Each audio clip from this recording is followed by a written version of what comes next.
My name is Lori Dye, and I am an extension educator in Jefferson County, and my office is in Rigby. And I'm so glad to be here tonight. I really like what I do, and I'm so glad that I can be part of this program tonight. I will be talking about Artisan gluten-free bread, and you have a two-page handout. It's in the very back. It's gold, I believe.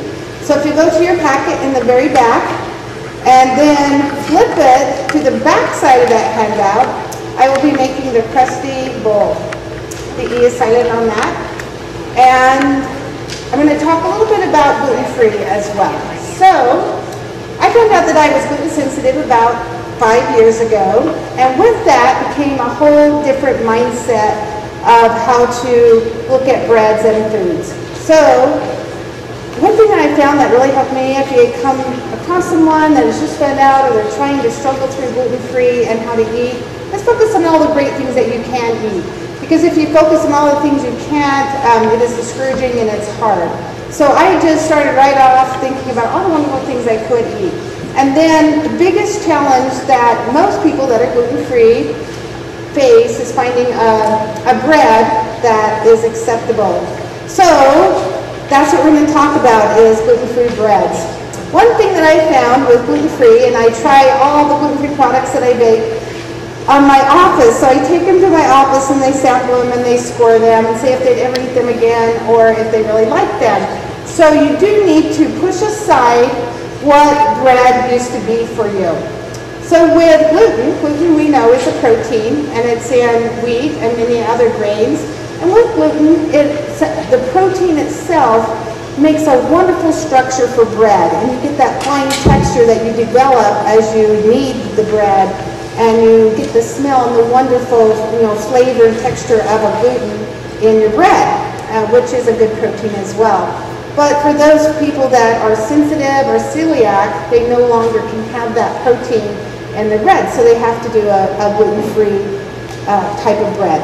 So with gluten-free, it is very different. To create your structure, you have, it's a whole grain, so you have rice and sorghum and many of the ancient grains. But to create that structure, you have xanthan gum, which is a plant bacteria that holds in the carbon dioxide from the yeast, and then you have lots of eggs usually.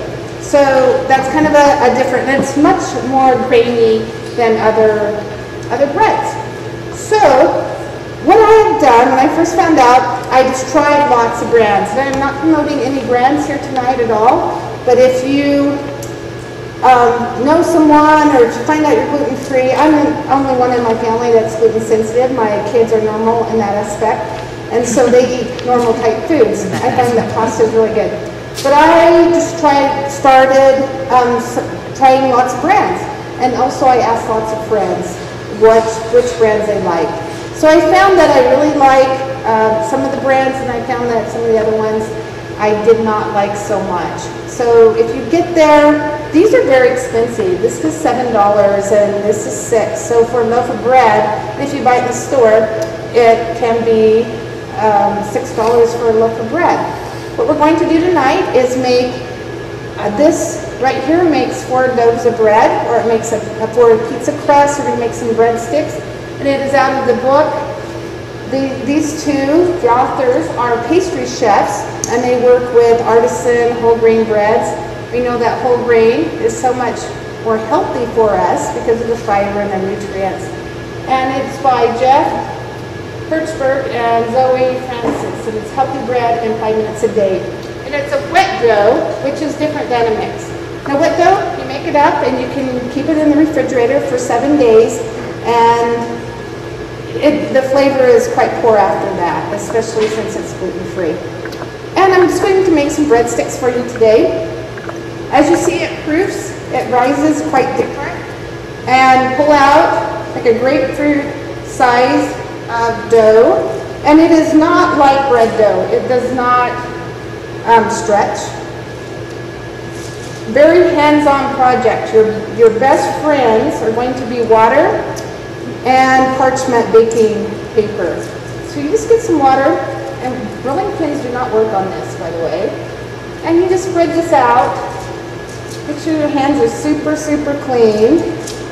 I scrub mine really well before I start.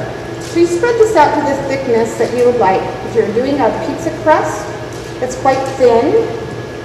Breadsticks are a little thicker. I'll show you the artisan bread that I made earlier. This is all the same recipe. I like it a lot. I think it's very flavorful and nice and hearty. If you're going to make excuse me, let me get this nice and wet. If you're going to make a sandwich loaf bread, I suggest that you get a bread machine, because gluten-free is a batter. It is never a dough. So with the bread machine, you can just put all the stuff in the bread machine and it does the work for you. To make it into a loaf is very difficult. So you can pick up bread machines at garage sales very inexpensively, $5 to $10. I bought several for friends. And this is an Artisan. I just took the very same dough and made it into a bread and then baked it. Can you see that okay? And put some seeds on the top. And we are going to taste that.